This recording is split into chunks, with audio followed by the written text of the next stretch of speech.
ஸ்ரீ கார்த்திகை புராணம் 8ஆம் அத்தியாயம். ஸ்ரீ ஹரிநாம சமரநாதன் யோபாயம். வசிஷ்ட மாமுனிவர் கூறிய அனைத்தையும் கேட்டு, அருமை ஐயா, நீங்கள் குறிப்பிட்ட அனைத்து தர்மங்களையும் நான் கவனமாக கேட்டேன்.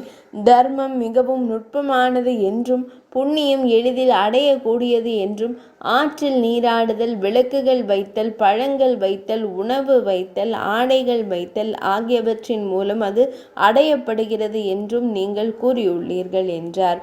இவ்வளவு சிறிய பக்தி செயல்களால் முக்தி அடைய முடியும் என்றாலும், வேதங்கள் பரிந்துரைக்கும் யாகங்களை செய்த பிறகும் பாவங்கள் அழிக்கப்படாது என்று உங்களை போன்ற பெரிய முனிவர்கள் மட்டுமே கூறுகிறார்கள்.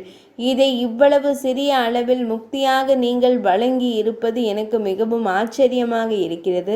சில தீயவர்கள் நல்ல பழக்க வழக்கங்களை பின்பற்றுவதில்லை, ஆனால் கலப்பு இனமாக மாறி நரகத்திற்கு வழிவகுக்கும் பெரும் பாவங்களை செய்கிறார்கள். அதை செய்பவர்கள் மிக எளிதாக முக்தியை அடைவது ஒரு வைரமலையை மண்வெட்டியால் தோண்டுவது போன்றது.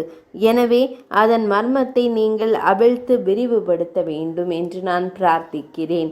அதை கேட்டு வசிஷ்ட மாமுனிவர் புன்னகைத்தார். ஜனக மன்னரே, உங்கள் கேள்வி நியாயமானது. நான் வேதங்களையும் வேதாங்கங்களையும் படித்திருக்கிறேன். அவற்றிலும் நுட்பமான பாதைகள் உள்ளன. அவை சாத்விக, ராஜச, தாமச 3 வகையான தர்மங்கள். உலகின் 3 கூறுகளான சாத்விகம் மற்றும் மானசம் ஒன்று சேரும்போது சத்வகுணம் பிறக்கிறது. அதன் அனைத்து பலன்களும் பரமபுருஷருக்கு சமர்ப்பிக்கப்படுகின்றன. மேலும் மனம், பேச்சு மற்றும் செயல்களின் பலன் இறைவனுக்கு சமர்ப்பிக்கப்படுகிறது. அந்த தர்மத்தில் நமக்கு கொடுக்கப்பட்ட மதம், அந்த மதத்தில் அவ்வளவு மேன்மை இருக்கிறது. சாத்வீக தர்மம் அனைத்து பாவங்களையும் அழித்து ஒருவரை தூய்மைப்படுத்தி ஸ்வர்க்கம் மற்றும் பூமிக்குரிய உலகங்களில் மகிழ்ச்சியை தருகிறது. உதாரணமாக, தாமிரவர்ண நதி கடலை சந்திக்கும் போது ஒரு மழை துளி சுவாதிகர்த்தத்தில் ஒரு முத்து ஓடு மீது விழுந்து பிரகாசமாக பிரகாசித்து ஒரு முத்தாக மாறுகிறது. ஒருவர் முத்து போல தூய்மையானவராக இருந்து கங்கை, யமுனை, கோதாவரி மற்றும் கிருஷ்ணா நதிகளின் புனித காலங்களில் சாத்வீக தர்மத்தை கடைபிடித்து கோயில்களில் வேதங்களை ஓதி நல்லொழுக்கம் உள்ளவராகி வீட்டுக்காரரான ஒரு பிராமணருக்கு ஒரு சிறிய அளவு நிலம் தானம் செய்தால், அல்லது அந்த நதிக்கரையில் உள்ள ஒரு கோவிலில் இருந்தால், ஒருவர் ஜபத்திற்கு உட்பட்டாலும் சிறப்பு பலன்களை அடைய முடியும். ராஜசிக தர்மம் என்பது பலன்களை விரும்பும் தர்மமாகவும் விதிக்கப்பட்ட விதிகளை மதிக்காமல் செய்யப்படும் தர்மமாகும். அந்த தர்மமே மறுபிறவிக்கு காரணம். துன்பத்தையும் மகிழ்ச்சியையும் அது ஏற்படுத்துகிறது. நாட்டின் வேடங்கள் கிடைக்காத நேரத்தில் விதிக்கப்பட்ட கடமைகளை கைவிட்டு ஆடம்பரமான நடத்தைக்காக செய்யப்படும் தர்மமே தாமச தர்மம். அந்த தர்மம் பலனை தருவதில்லை. உலக வாழ்க்கை முழுமையடையும் போது தெரிந்தோ தெரியாமலோ செய்யப்படும் மிகச்சிறிய செயல் கூட சிறந்த பலனை தரும். அதாவது, ஒரு பெரிய விறகு குவியல் சிறிய நெருப்பு துகள்களால் சாம்பலாக்கப்படுவது போல ஸ்ரீமன் நாராயணரின் நாமத்தை அறிந்தோ அறியாமலோ உச்சரிப்பவர்கள் அனைவரும் தங்கள் அனைத்து பாவங்களிலிருந்தும் விடுபட்டு முக்தி பெறுவார்கள். இது குறித்து ஒரு புராண கதை உள்ளது. பண்டைய காலத்தில் கன்யாகுப்ர நகரில் 4 வேதங்களை படித்த ஒரு விப்ரர் வசித்து வந்தார். அவரது பெயர் சத்யபிரதர். அவருக்கு ஹேமாவதி என்ற மனைவி இருந்தார். அவர் அனைத்து நற்பண்புகளின் உருவகமாக இருந்தார். இந்த தம்பதியினர் ஒருவருக்கொருவர் மிகுந்த அன்பு கொண்டிருந்தனர். மேலும் அவர்கள் அபூர்வ தம்பதிகள் என்று அழைக்கப்பட்டனர். நீண்ட காலத்திற்கு பின்னர் அவர்களுக்கு ஒரு மகன் பிறந்தார். அவர்கள் சிறுவனை மிகுந்த கவனத்துடன் வளர்த்து அவனுக்கு அஜாமிளன் என்று பெயரிட்டனர். சிறுவன் நாளுக்கு நாள் வளர்ந்தான். அவனது மிகுந்த கவனிப்பால் அவன் தனது பெரியவர்களை கூட புறக்கணித்து தீய செயல்களில் ஈடுபட்டான். பிராமண சடங்குகளை படிக்கவோ அல்லது கடைபிடிக்கவோ இல்லாமல் சுற்றி திரிந்தான்.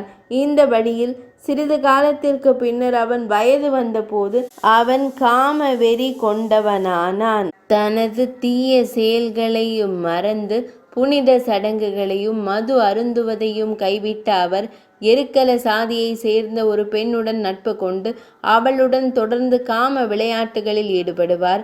இல்லத்திற்கு வருவதற்கு பதிலாக அவர் தனது பெற்றோரை மறந்து அவள் வீட்டில் உணவை உட்கொள்வார். மன்னரின் அளப்பரிய அன்பு எப்படி முடிந்தது என்று கேள்விப்பட்டிருக்கிறீர்களா? யாரும் தங்கள் குழந்தைகளிடம் பாசம் காட்டாமல் அவர்களை சிறு வயதிலிருந்தே கண்டிக்கவில்லை என்றால் இதுதான் நடக்கும். எனவே அஜாமிளன் ஒரு புறம்போக்கு ஆனான். அவனது உறவினர்கள் அவனை கைவிட்டனர். இதனால் அஜாமிளன் கோபமடைந்து பறவைகளையும் விலங்குகளையும் வேட்டையாடுவதன் மூலம் கொன்று கொடூரமான வாழ்க்கையை வாழ்ந்தான். ஒரு நாள் மையல் கொண்ட இருவரும் காட்டில் வேட்டையாடி பழங்களை சேகரித்து கொண்டிருந்த போது அந்த பெண் தேன் சேகரிக்க ஒரு மரத்தினில் ஏறினாள். அப்போது ஒரு கிளை முறிந்து கீழே விழுந்து அவள் இறந்தாள். அவன் அழுது அவளை காட்டில் எரித்துவிட்டு வீடு திரும்பினான். அதற்கு முன்பே ஒரு குலனுக்கு ஒரு மகள் இருந்தாள். சிறிது காலத்திற்கு பிறகு அந்த பெண் பருவ வயதை அடைந்த போது காமத்தால் அவளுடைய கண்கள் குருடாயின. அஜாமிளன் அந்த பெண்ணை அழைத்து சென்று அவளுடன் காம விளையாட்டுகளில் ஈடுபட்டான்.